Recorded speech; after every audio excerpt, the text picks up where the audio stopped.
hands so tight, heartbeats in a race, feeling oh so right, lost in your embrace, loving hands so tight, heartbeats in a race,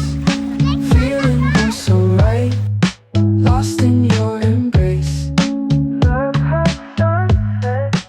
on which we won't. ចឹងចូលមកការ make up របស់យើងថ្ងៃហ្នឹងគឺចាប់ផ្ដើមឡើងគឺខ្ញុំប្រើពពួក primer របស់ Judy Do មួយនេះគឺជួយផ្ដល់សំណើមដល់ស្បែកហើយធ្វើឲ្យការ make up យើងហ្នឹងគឺជាប់បានយូរហើយជាពិសេសនៅពេលដែល make up ហើយមុខយើងឡើង glow ហ្មងបន្ទាប់មកគឺខ្ញុំចាប់ផ្ដើមប្រើពពួក concealer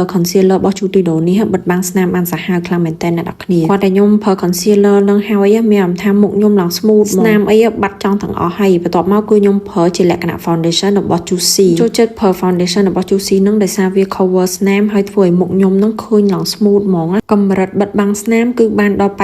80-90% អ្នកនរគ្នាអញ្ចឹងនៅពេលដែលខ្ញុំប្រើ foundation នឹងហើយគឺមានអារម្មណ៍ថាមុខខ្ញុំឡើង smooth ហ្មងប្រើ color ថ្ពណ៌ឬក៏ color ភ្នែកអីឃើញច្បាស់ហ្មងអ្នកនរគ្នាចូលមកដល់តួឯកហើយតួឯកថ្ងៃហ្នឹងគឺជា lookbook លេខ5អ្នកនរគ្នាគឺជា lookbook Tipsy Limited Edition ណាអាហ្នឹងគឺជាលក្ខណៈពណ៌ក្រហមហើយ color គេទាំងអស់ហ្នឹងគឺស្អាតខ្លាំងមែនតើបន្ទាប់មកគឺខ្ញុំយក krem លាបមាត់ហ្នឹងយកមកធ្វើជា color ថ្ពណ៌គឺជា base plus ហ្មងពេលយើងប្រើពពួកទឹកឬក៏ជាលក្ខណៈ cream អីហ្នឹងហើយគឺយើងប្រើម្សៅជាលក្ខណៈម្សៅ compact powder ក៏បានម្សៅហុយក៏បានដែរដើម្បីធ្វើឲ្យការ make up យើងហ្នឹងគឺជាប់ពេញមួយថ្ងៃហ្មងណាហើយ compact powder ហ្នឹងគឺខ្ញុំអត់ប្រើពេញផ្ទៃមុខទេខ្ញុំទុកបន្លោះអាកន្លែងថ្ពណ៌ហ្នឹងទុកឲ្យវានៅភ្លឺដដែលបន្ទាប់មកពណ៌រៀងកម្ៅជាងគេហ្នឹងគឺខ្ញុំយកមក contour ច្រមុះអ្នកនរគ្នាតែពណ៌ហ្នឹងវារៀងអត់សូវដូចពណ៌ប្រភេទ contour រដងឯងក៏ប៉ុន្តែគឺអ្នកនរគ្នាអាចយកមកធ្វើ contour បាន contour ហើយគឺយើងប្រើ highlight ដើម្បីផ្លេចអា contour មិញហ្នឹងឲ្យវាកាន់តែឃើញស្អាតហើយណាមួយឃើញមុខយើងរៀងក្មេងហើយឃើញច្រមុះយើងគឺ pop ស្អាតខ្លាំងមែនតើអញ្ចឹងដល់វគ្គវាយ color ភ្នែកឯអ្នកនរគ្នា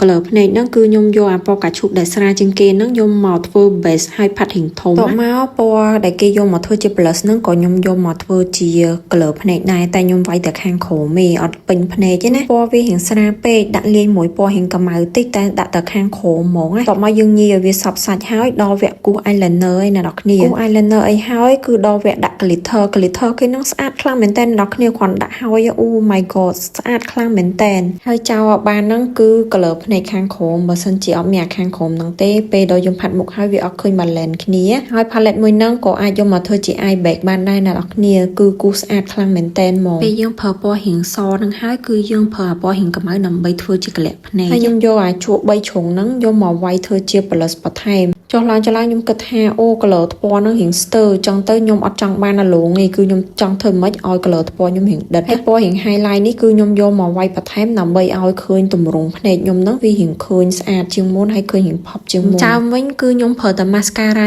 ចើមទេហើយកុំភ្លេចអ្នកនរគ្នានៅពេលដែលអ្នកនរគ្នាផាត់មុខហើយគឺយកអា color ដែលជាលក្ខណៈ plus ហ្នឹងយកមកវាយលើបបូរមាត់មកនៅពេលដែលអ្នកនរគ្នាលាប krem ទៅគឺឃើញស្អាតចឹង krem លាបមាត់មួយនេះគឺពណ៌ក្រហមឆ្អិនឆ្អៅខ្លាំងមែនតើហ្មងកាន់តែលាបគឺកាន់តែក្រហមតែថ្ងៃហ្នឹងគឺខ្ញុំអត់ចង់ឲ្យវាក្រហមដិតខ្លាំងពេកទេចង់បានពណ៌តែល្មមអញ្ចឹងនេះគឺជា make up look ខ្ញុំចុងក្រោយអ្នកនរគ្នាអញ្ចឹងពួកសេរី Juicy ជាលក្ខណៈ lookbook អ្នកនរគ្នាគឺយកមកគឺផាត់ពេញមកផ្ទៃមុខហ្មងស្អាតយកទៅណាអស់ហេហើយថ្ងៃហ្នឹងគឺជាថ្ងៃ anniversary រូបខួបអាពាហ៍ពិពាហ៍ខ្ញុំតែលើកនេះមកតែ3នាក់ទៅរៀងវេទនាតិចអ្នកនរគ្នាកូនគោខ្លាំងមែនតើមើលតែវីដេអូនឹងដឹងហើយនិយាយទៅឲ្យតែម៉ោងបាយម៉ោងអីដឹងតែគោចង់ឲ្យយើងពោដើរហ្មងលពឹសក៏លពឹសគោក៏គោចឹងវីដេអូមួយហ្នឹងគឺមានតែប៉ុណ្្នេះ